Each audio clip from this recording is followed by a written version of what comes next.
Good morning, or good afternoon, or good evening, at whatever time it is that you are joining us for this next online worship video from First Parish Church of Kingston, Massachusetts.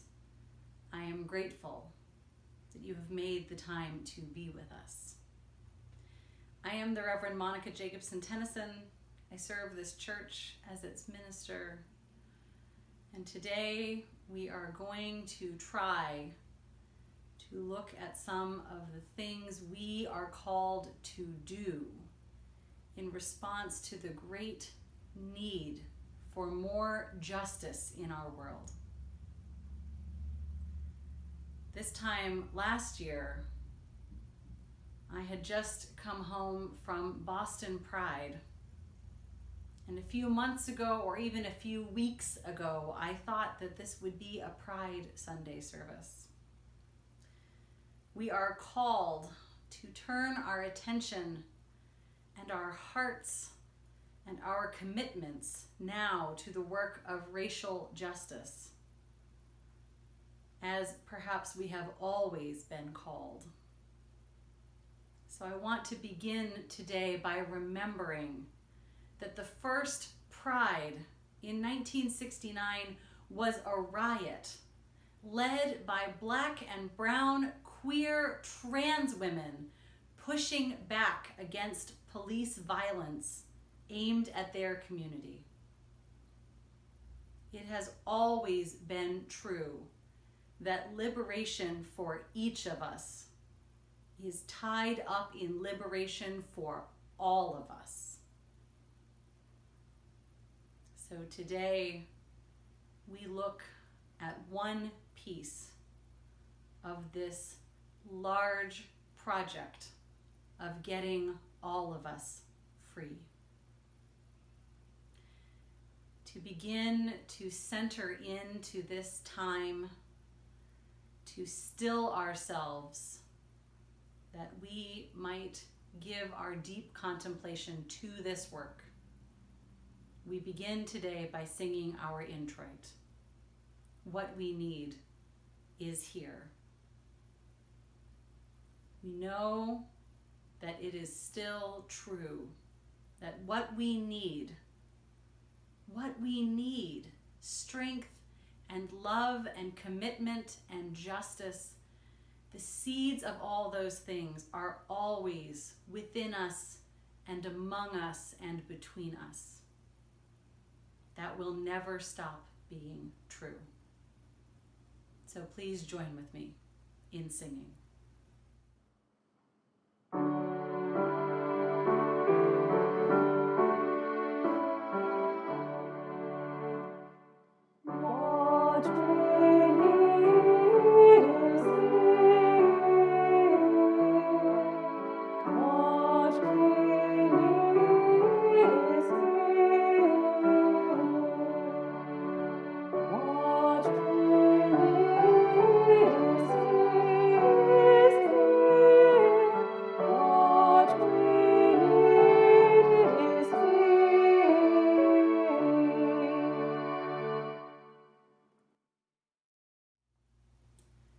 If you have a chalice or a candle or the Worship Web app on your smartphone, if you have anything handy that allows you to join in making a light where you are, I invite you to share in kindling a flame. The flaming chalice is the symbol of our heritage. It is a symbol created to help people find each other, to work for justice, to bring vulnerable people to safety. This is why our flaming chalice was first created for use by the Unitarian Service Committee during the World War II era, when they smuggled people at risk out of Eastern Europe. Today, we kindle these chalice flames to remind us that is our heritage. It is the work that has always been in us, the work that we are called to now in many ways. and it is the light that guides us. Let us light our chalices.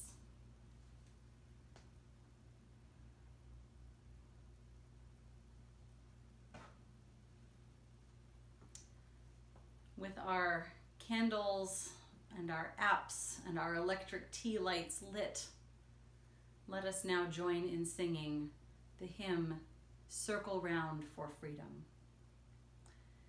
We sang this at an in-person worship service a few months ago. And after we sang together, I thanked you for joining in this hymn, because there are hymns that remind me what my life is for, what I gave myself to when I became a Unitarian Universalist, when I took ordination vows. And this is one of those hymns. I am always grateful to sing it in community.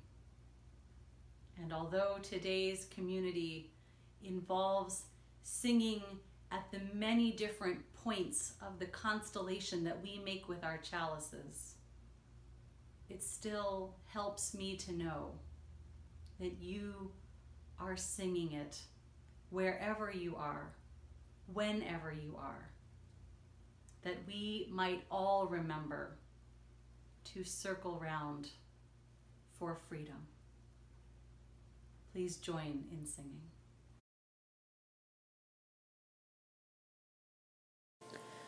Circle round for freedom, circle round for peace, for all of us imprisoned, circle for release,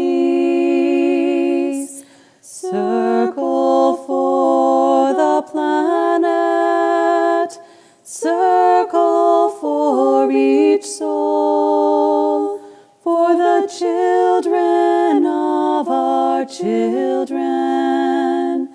Keep the circle whole. Circle round for freedom, circle round for peace, for all of us imprisoned, circle for release, circle for the planet, circle for each soul, for the children of our children.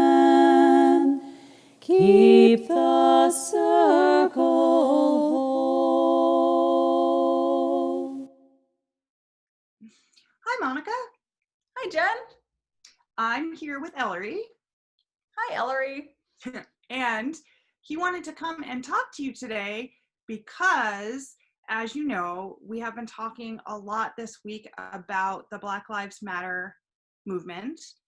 And we first started talking about it because he noticed the button that I wear on my purse, and he had heard some things on the news about the death of George Floyd and the protests that happened after that. And so we started doing some reading and some listening and learning, you know, the things that he wanted to know about this movement.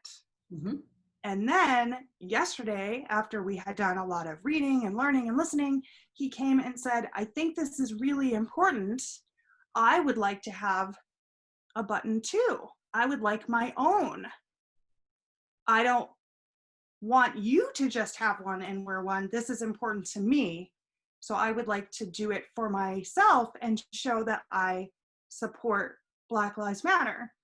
And I said that it would be a good idea to come and talk to you because that is a decision that the church is also making about whether to fly a banner in support of Black Lives Matter.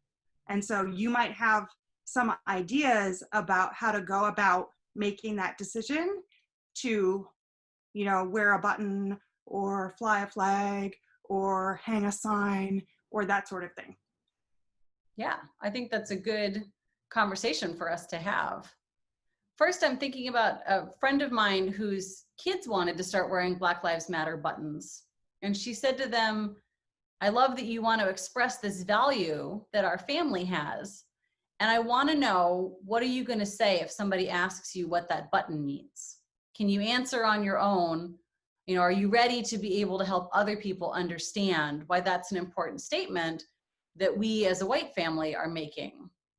So I think the first question that I would encourage Ellery or anybody to ask is, when I'm out in the world with a button or a shirt or a sign, or if there's a flag or like a yard sign outside my house, like, do I have some idea of how I would help somebody else understand why this is an important thing to say, why it's an expression of our UU values and our call to work for justice for everybody? Or would I feel kind of like, oh, well, I just thought that it was probably a good thing to wear. So I think that's what we call pre-work, right? Are you prepared to have a conversation when someone says, like, well, tell me what your button means, or, why did you put up that sign? So that's the first thing I would say. And the second thing I would say is that when you wear a button or a shirt, or you carry a sign, or you put up a flag, some people aren't going to like it.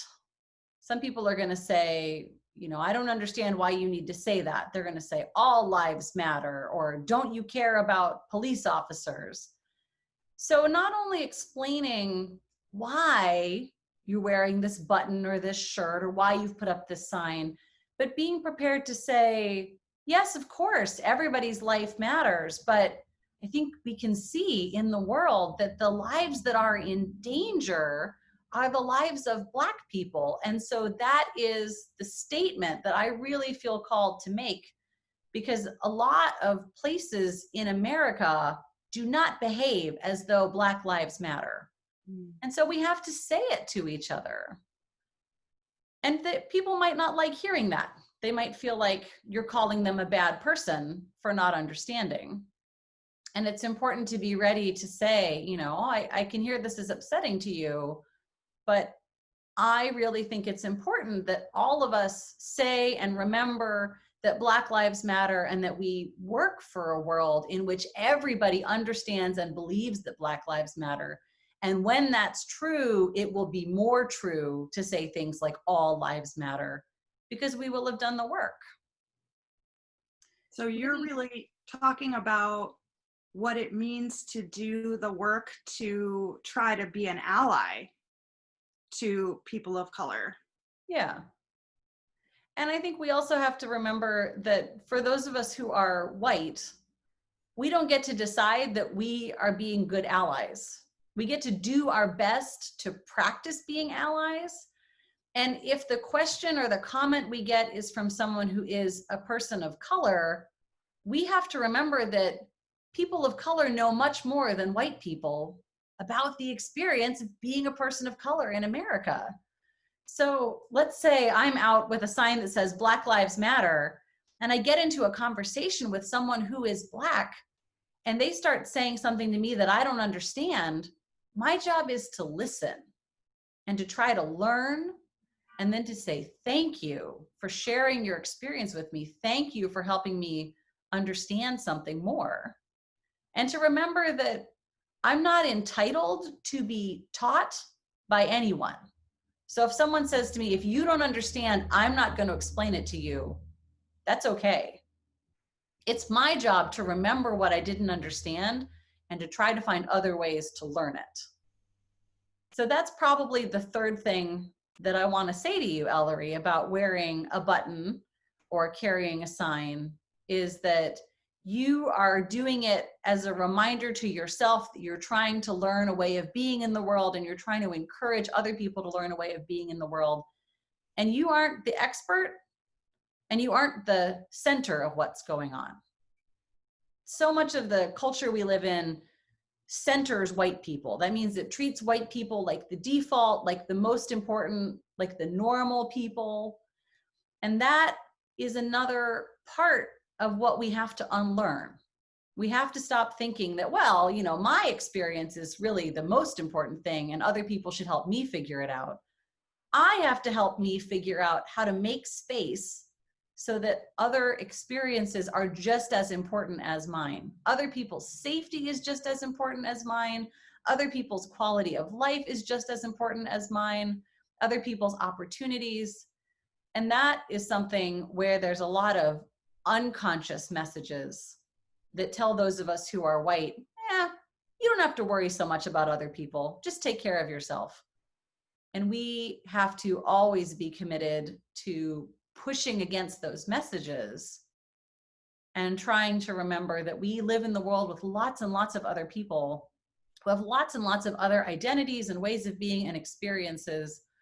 And the only way that we are all going to be able to live in this world is to stop centering white people and pushing everybody else to the edge and start building what Martin Luther King Jr. called beloved community, which is a real way of being together where everyone is accepted and loved and celebrated as their fullest self in all of our differences from each other.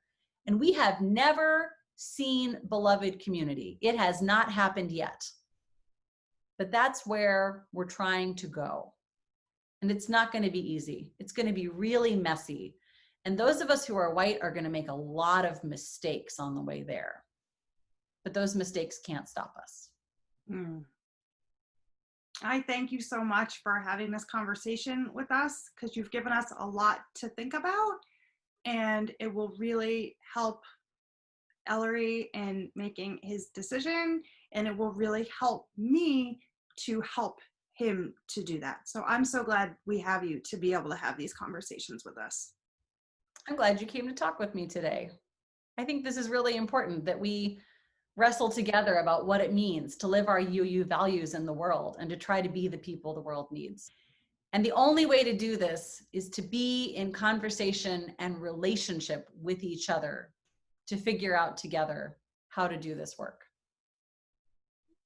I think that's so true, and I so appreciate being able to do this. Thank you so much. You're welcome.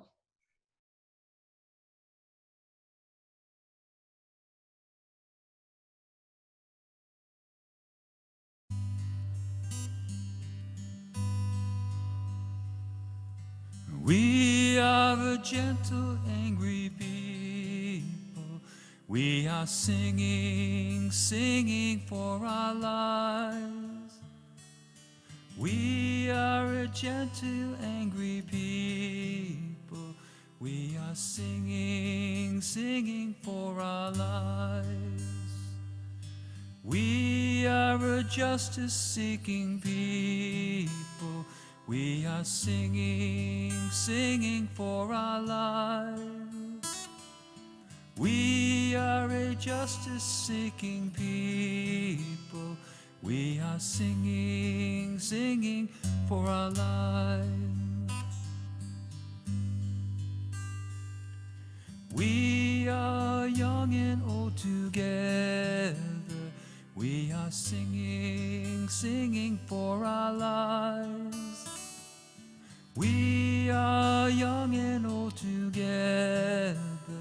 We are singing, singing for our lives. We are a land of many colors.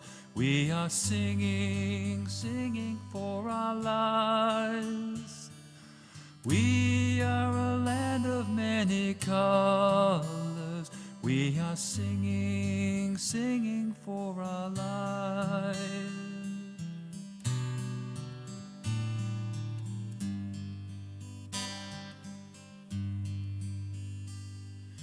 We are a gentle, angry people. We are singing, singing for our lives. We are a gentle, angry people. We are singing, singing for our lives.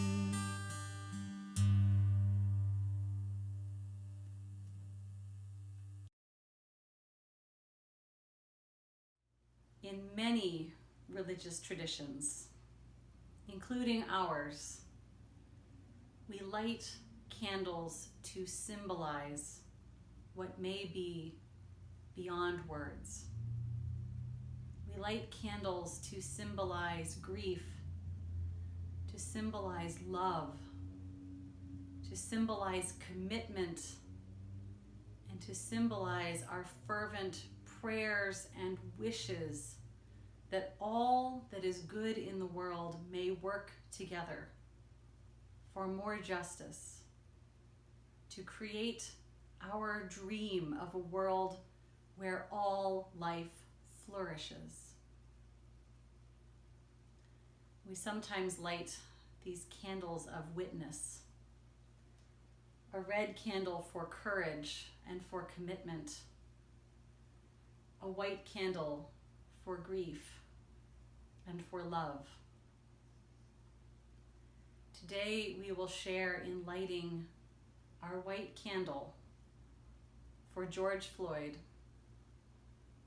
for Breonna Taylor, for Tony McDade, and for so many more who have been lost to police violence. These losses grieve all of us because the loss of every precious human life is a loss to the world. We light our white candle today to symbolize our grief and to give form and visibility to the love we offer the world.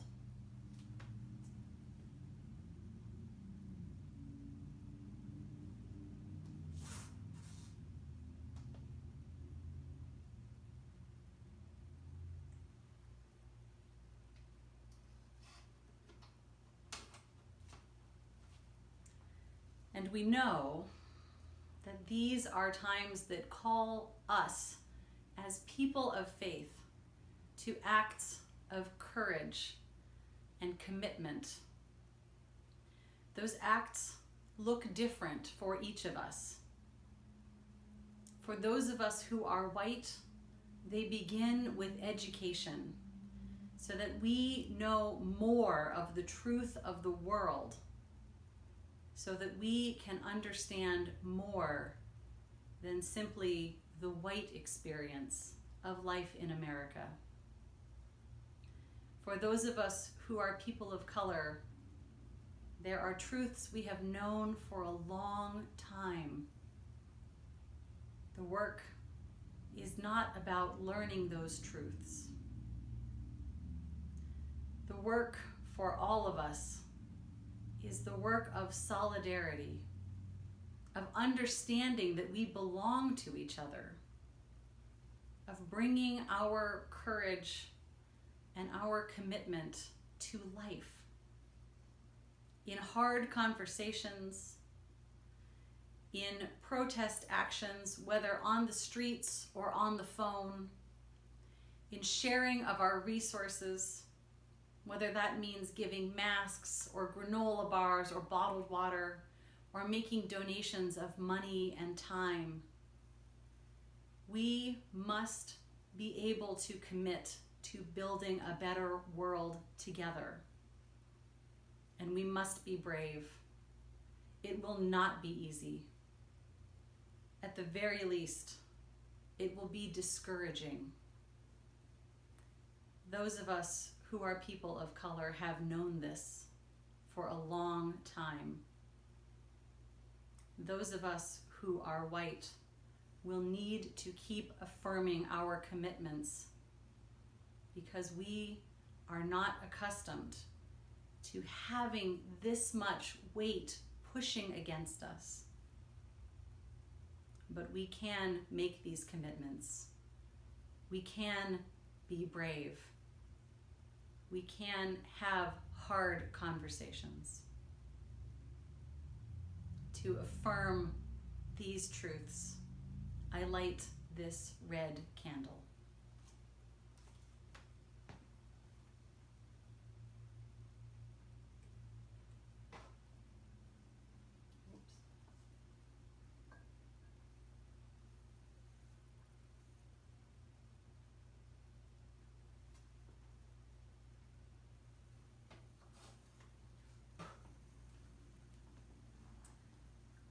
our grief, and our love,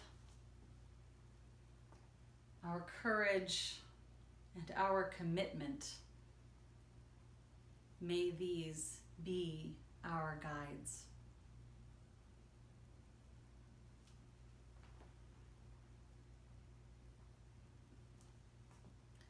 Please join now in singing our next hymn, the song, I Am Sending You Light. Black singer Melanie DeMore offered this musical gift at the UUA online prayer vigil last Tuesday evening. I commend that prayer vigil to you and encourage you to go and be part of it. For now, please join in singing this song to send light and love to hold all who need it.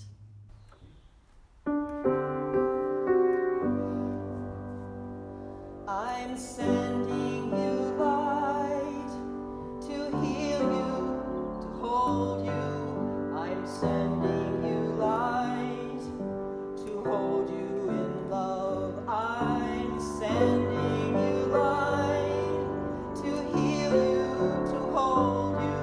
I'm sending you light to hold you in love. No matter where you go, no matter where you've been, you'll never walk alone. I feel you deep within. So I'm sending you light to heal you, to hold you. I'm sending you light to hold you in love. I'm sending you light to heal you, to hold you. I'm sending you light to hold you in love. No matter what you feel or what you choose to show, I'm always there for you. So I want you to know that I'm sending you light to heal you, to hold you. I'm sending you light to hold you in love. I'm sending you light to heal you, to hold you. I'm sending you light to hold you in love. I'll walk the path with you. Go slow, dear one, don't hurry. I'll go just like you need to go, so there's no need to worry. 'Cause I'm sending my light to heal you, to hold you. I'm sending you light to hold you in love. I'm sending you light to heal you, to hold you. I'm sending you light to hold you in love. I'm sending you light to heal you, to hold you. I'm sending you light to hold you in love.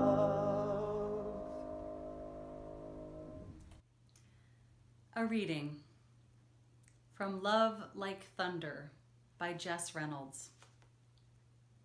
This reading is titled, Love is Calling. Love is calling for liberation. Love is hoarse from calling, her voice raw from the decades she has spent chanting at protests and speaking from pulpits and singing the songs of freedom. Love is weeping into a white candle she cups in her hands at a vigil for one more Black life lost, ripped away, gunned down, forgotten. She is holding the hands of a grieving mother and praying aloud for peace. This is where love shows up. where love has always shown up. She is tugging at our hands and sleeves, begging us to lay down our egos and take up our courage and dedicate our lives to justice.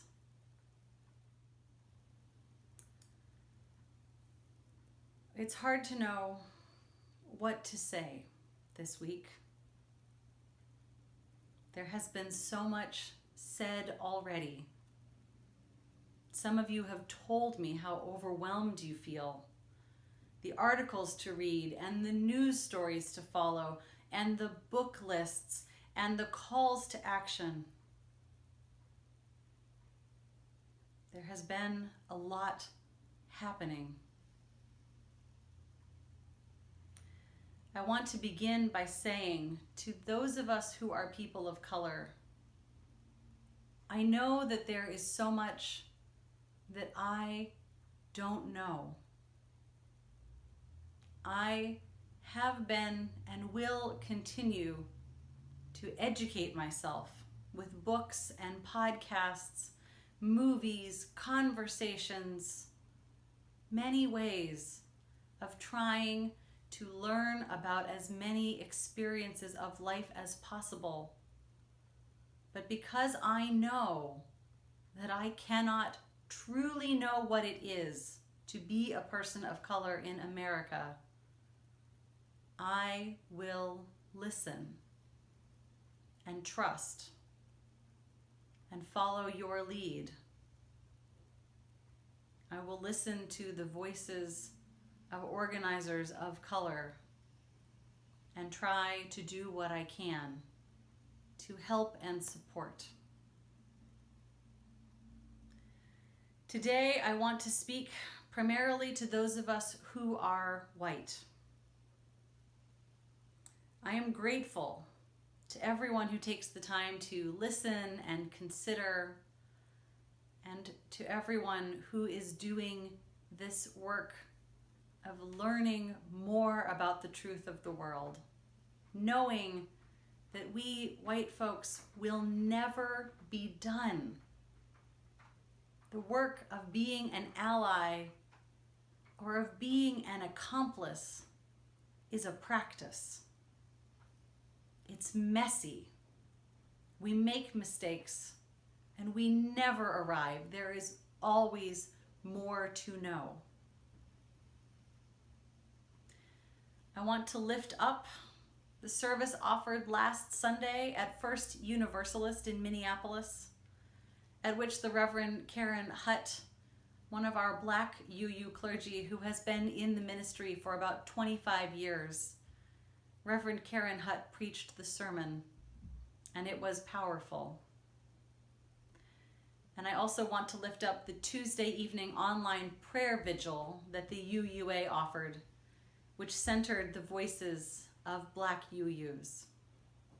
I commend both these services to you, and links for them were included in this week's worship email.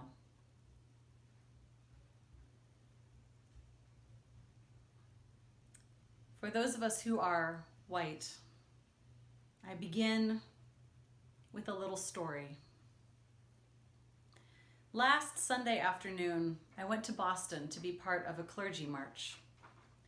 Black ministers had asked for clergy of all denominations and faith traditions and races to come and to be in support of a prayer and march from Nubian Square in Roxbury to Boston Police Headquarters. I was nervous about this, to say the least. There is still a pandemic happening, and being part of a crowd didn't seem like the best idea, especially if there was going to be chanting or singing, which we know are events that produce more droplets and more transmission. Plus, I had seen on social media reports of police responding aggressively to peaceful protests, including aggressive actions towards medics and other peaceful volunteers there in support of protesters. But I did the math.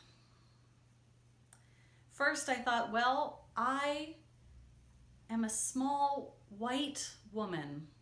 I will be wearing a clergy collar. It is unlikely that any police aggression or violence would fall upon me, and it is possible that I could insert myself between a police officer and a person of color and bring a moment of violence to a halt. And although there is still a pandemic, this march was going to be outdoors with everyone wearing masks and staying 6 feet apart. And everyone in my household is under 50 with no underlying conditions that make any of us more vulnerable to COVID-19. And part of our white privilege is that we have access to medical care when we need it in a system in which medical professionals are more likely to listen and to believe what we say. So I put on my black clergy shirt and my red stole because the organizers had asked us to come in Pentecost red. And I went. I gathered in the park in Nubian Square, and it was a beautiful day. Blue skies and sun, but a nice breeze, which felt pleasant as well as dispersing potential viruses. The whole thing felt celebratory as we walked down Malcolm X Boulevard with cars and buses beeping their horns and waving in support, and Boston police officers on bicycles escorted us and spoke to the black clergy leading the event in polite and friendly manners. At the police headquarters, we prayed again. We heard powerful preaching about the possibility of a world of justice and beloved community, and about the deep faith of the clergy leading the event, that this world is possible. We sang, "We shall overcome."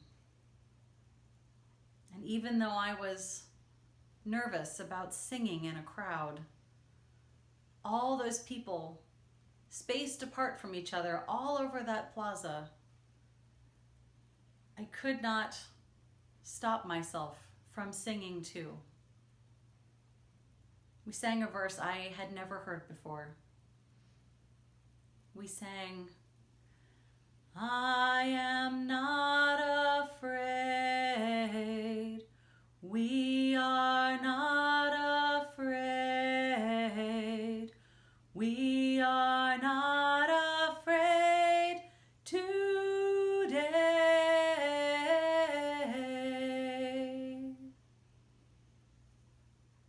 And I thought about what it meant. I carrying my small white person's fear in solidarity with so many black clergy who have so much more to fear than I do, and who sang, "We are not afraid today." Toward the end of the event, we observed 8 minutes and 46 seconds of silence, the length of time that Minneapolis police officer knelt on George Floyd's neck as he murdered Mr. Floyd in broad daylight on a Minneapolis street in front of witnesses. I stood for the 8 minutes and 46 seconds at that event in Boston. But on Thursday, when I went to Taunton to support the Stand Out for Peace and Justice on the church green at the Unitarian Universalist Church, when I answered the call of my colleague, the Reverend Christiana Willie McKnight, to come and help it be a successful, peaceful event.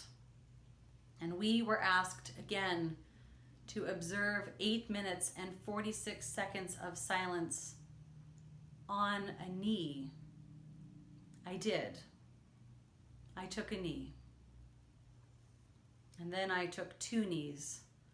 And then I found I had to sit down because 8 minutes and 46 seconds is a long time to kneel. And during that time, I thought about how much harder it would be to kneel, not just on the ground, but on the neck of a man suffering and dying and calling out for relief and for his mother. I thought about what commitment to what he was doing that Minneapolis police officer needed. He did not kill George Floyd as an impulsive act or a split-second decision. He knew what he was doing.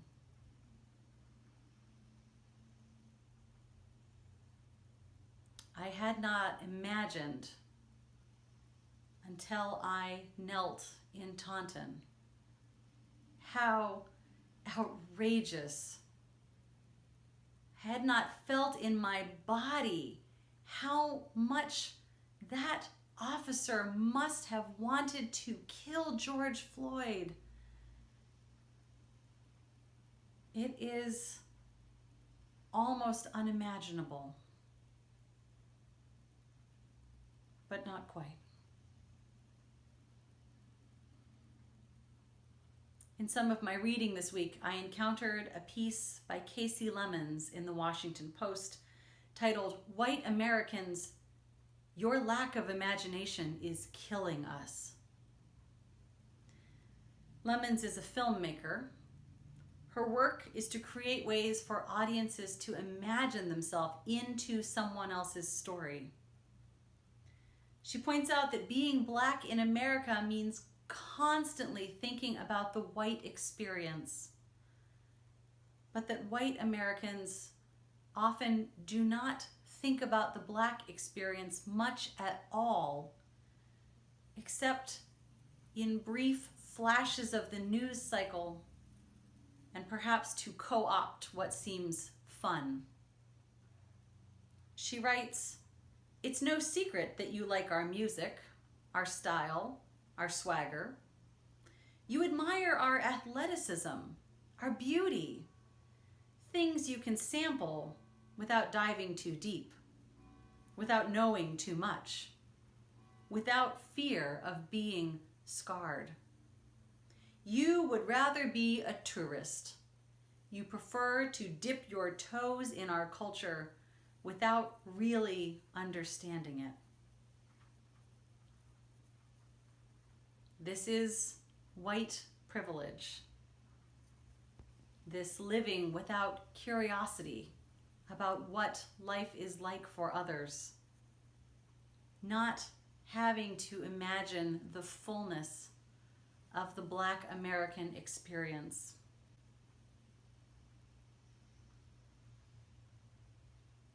In more of my reading this week, I encountered an example of more that white people have not known. In the 1960s, the FBI had a project called COINTELPRO for Counterintelligence Project. COINTELPRO was created to spy on, infiltrate, and discredit every progressive activist movement with a particular emphasis on Black civil rights leaders.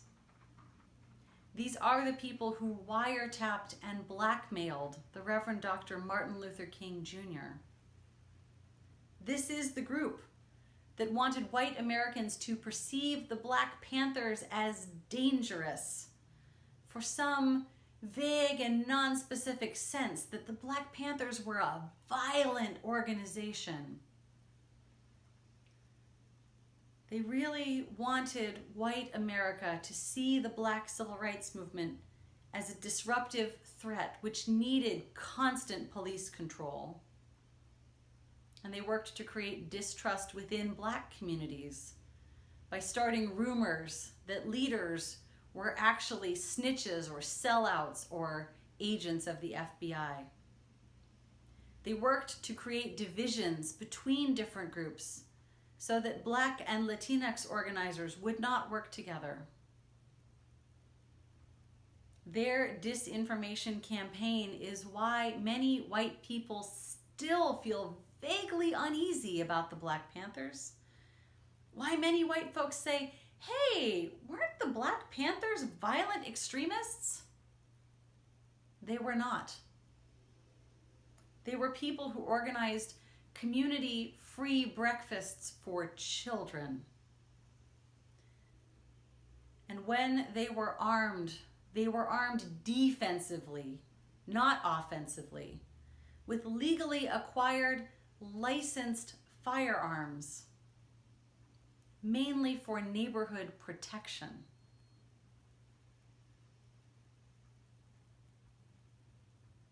Among Panther leadership was a young man named Fred Hampton. He was a youth organizer for the NAACP, the National Association for the Advancement of Colored People, in Chicago. He was incredibly charismatic. He joined the Panthers and he rose through the ranks so quickly that he was the chairman of the Chicago chapter by the age of 20. His specialty was coalition building. He was really good at going to a group of people with seemingly conflicting ideologies, rival gangs, for example, and convincing them of their shared interests, their shared need, and their common enemy, the white supremacist power structure.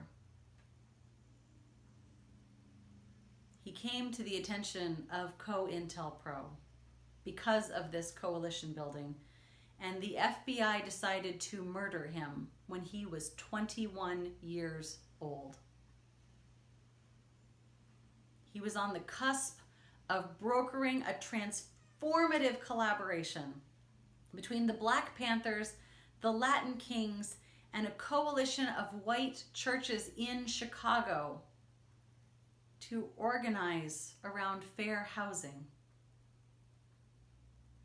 He was drugged by his bodyguard, who was an FBI plant, and he was assassinated.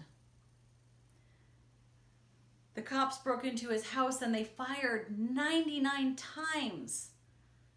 The Panthers in the house fired exactly one shot in return, which was not intentional. It was the reflexive muscle spasm of a dying man that fired that shot. But because part of COINTELPRO was controlling the narrative to keep white Americans uneasy and afraid, the Chicago papers reported that 14 police raiders announced themselves as part of a raid on a house and were fired on by 6 or 7 Black Panthers who fired their guns for 10 or 12 minutes, setting off 200 shots. The police sergeant said it was a miracle that no policeman was killed. The only reason that this country eventually learned the truth is that 2 years later, people broke into an FBI field office and stole documents and shared them. Even after the leaking of these COINTELPRO documents that revealed all the details of the murder plot against Fred Hampton, it took 18 years and multiple lawsuits for the surviving Panthers' names to be cleared, and for the cops who committed those murders to actually be charged with a crime. 2 years to uncover the truth and 18 more years, 20 years for justice. And Fred Hampton had done nothing wrong. He was charismatic and passionate, and he fought to build a coalition of diverse communities that could have changed not just Chicago, but the whole country, if he had been allowed to grow up into the elder statesman he would be today. And even knowing all this, the impact lingers. White folks are predisposed, for reasons that are hard to identify, predisposed to worry that Black civil rights protests will become violent. It is in us, white folks. This insidious message that a civil rights movement designed to bring better living conditions and more safety to our fellow citizens, that somehow that civil rights movement is a violent and disruptive threat, that lie is in us. It is a justification for constant police control, and we each need to notice it in ourselves. We need to feel how it feels in our bodies, and then to challenge it, to unlearn it, to imagine something different.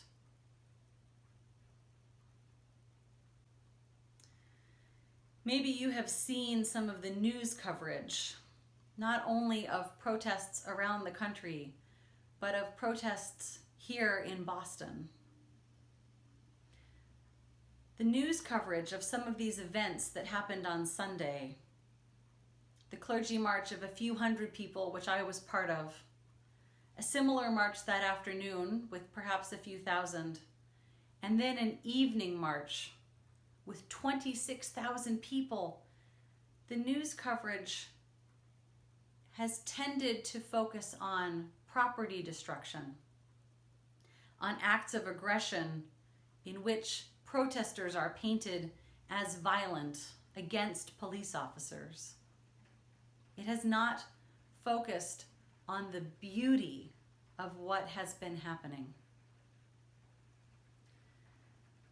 So I want to read you some excerpts from the in-person testimony of two of my colleagues, two Unitarian Universalist ministers who were there. First, from the Reverend Elizabeth Nguyen, who wrote a post titled "Beautiful Things from Last Night" about her experience being part of the march that began at 6:30 on Sunday evening. She writes, "When medical providers came out of Tufts Medical, and we cheered for them, and they cheered for us, and one day maybe we'll all be truly well. The snack pack, hydration, hand sanitizer, and mask game was so strong. The Domino's pizza that contactlessly fed me at 11 p.m. and the staff who said, 'Stay safe out there,' and meant it. As someone else said, if 60 volunteer marshals and medics can get 26,000 people safely from Nubian Square to the State House, de-escalating a very wide-ranging number of interactions, including differences of politics, substance use, pandemic safety, and more, then we really do know how to keep communities safe without police. And the leadership of Black organizers of many generations and contexts that made this event possible.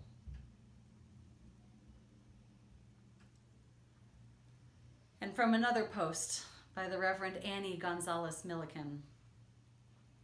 Yesterday, May 31st, we marched from Roxbury to the Common. One of our legal observers counted 26,000 of us. We had about 60 marshals.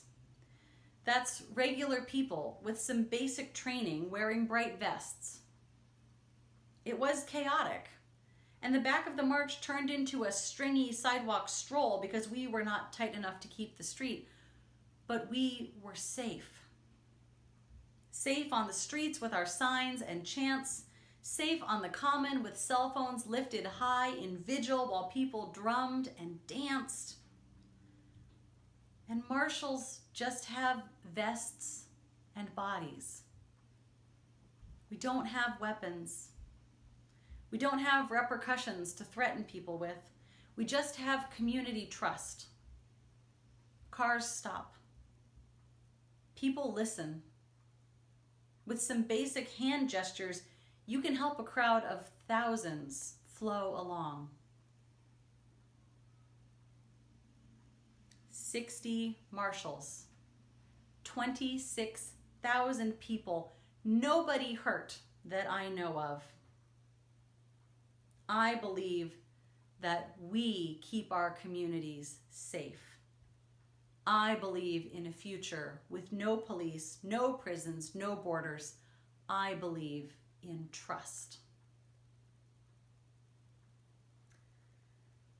I have been so grateful and inspired by these Facebook posts and others, which open my imagination into more ways that we could be together, more shapes that public safety could take. Perhaps you saw the set of 10 graphics proposing different approaches to public safety in situations where now typically police officers are dispatched. Here are a few. You don't realize, but your brake lights aren't working. Imagine a city employee signals for you to pull over and says, "Hey, how about I replace those lights for you right here so no one gets hurt?" An hour later, both lights work and you're at home. Isn't that public safety? Someone is behaving erratically and in harm's way. Imagine texting a number and an unarmed urgent responder trained in behavioral and mental health comes within 5 minutes. An hour later, that person is safe and getting the support they need. Isn't that public safety? Some folks are sleeping on benches in the park. Imagine a city employee comes by and checks in to see if they need a place to sleep, food, water, or medical care. An hour later, those who want a different place to sleep have one. Isn't that public safety? Incidents of gun violence are rising in the neighborhood. Imagine a trauma-informed crisis intervention team works with community activists to disarm and de-escalate conflicts. People doing harm are connected to services that address the underlying problem. Isn't that public safety?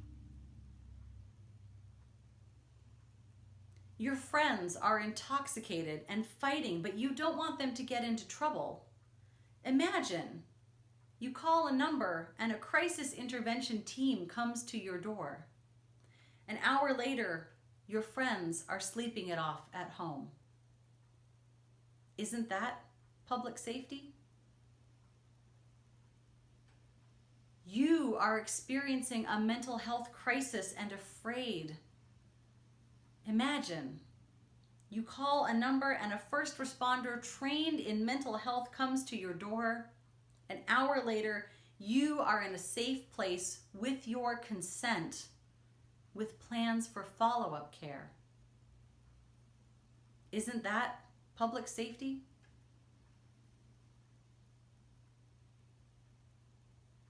Someone seems to be snooping in car windows on your block.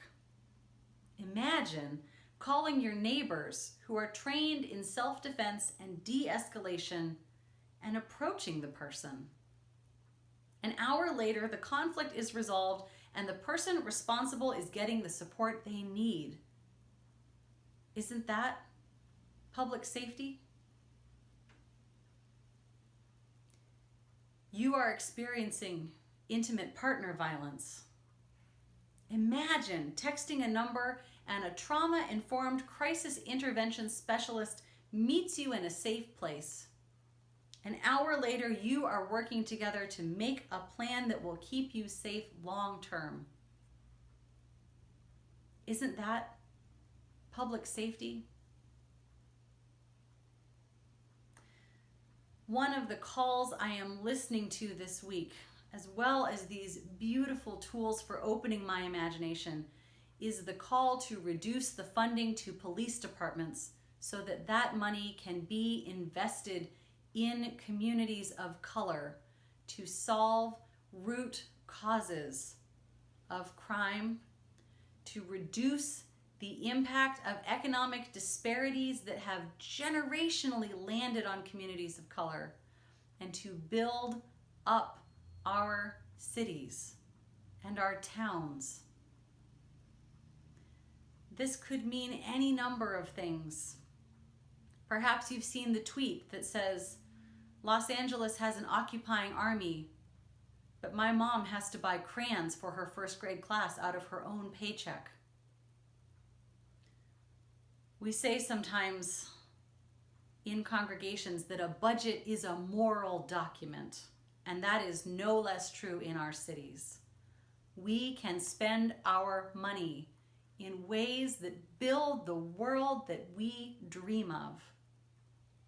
We can invest differently in public safety and in the lives of each and all of us. Today, I want to invite you to join me in that imagining and advocating and building in whatever way is right for you. We will be putting out not only a study guide of a variety of resources that you can engage with over the summer, books and podcasts and movies, but we will also keep lifting up places that those of us who are financially able can donate our resources, and actions that each of us can take with phone calls and with letters and with all forms of working for change. None of us is free until all of us are free. This is long haul work, and we must be faithful. May it be so. Please join with me in singing, "We Shall Overcome."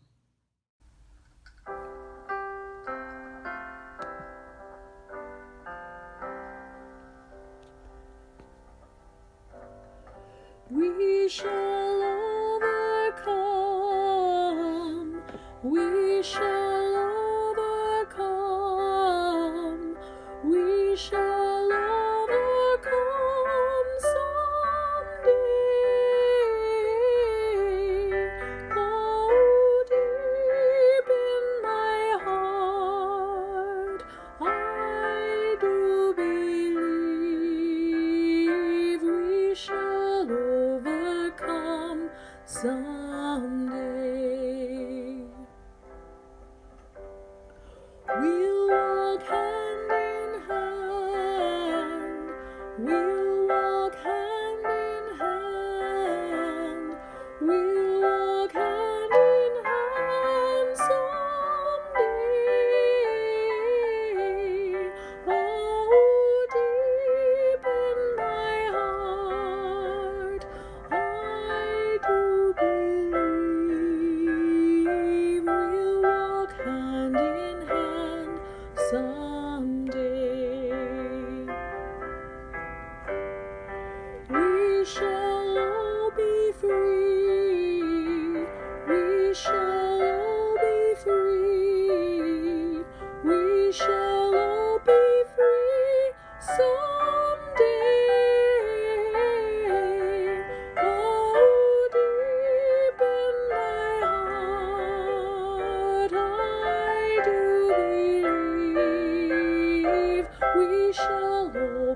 free someday.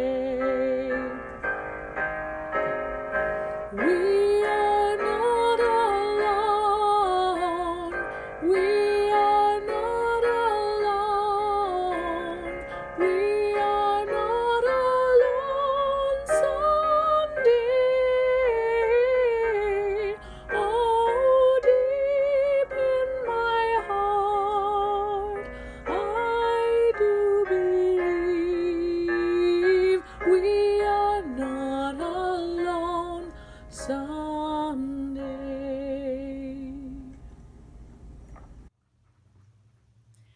To symbolize the close of this time of worship, I invite you to join with me in extinguishing your chalice.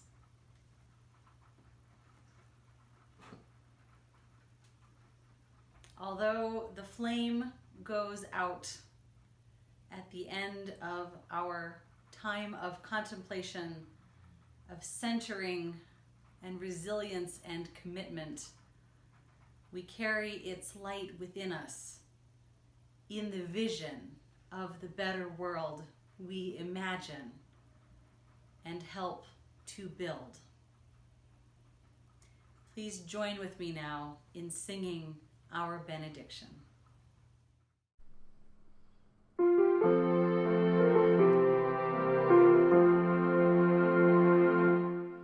With our minds and our hearts and our hands, may we choose to bless the world.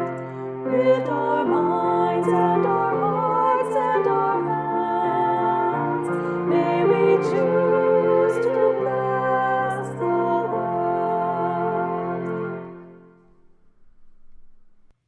In this time, may you bless the world by learning more of what is true, committing to do the work of love and justice in whatever way is best for you, caring for yourself as you do that work, reaching out for what you need, and continuing to value the health and well-being of yourself and others by washing your hands, wearing a mask, practicing appropriate distancing, and doing all that you can to build the world we all need to share. May you be well. I love you.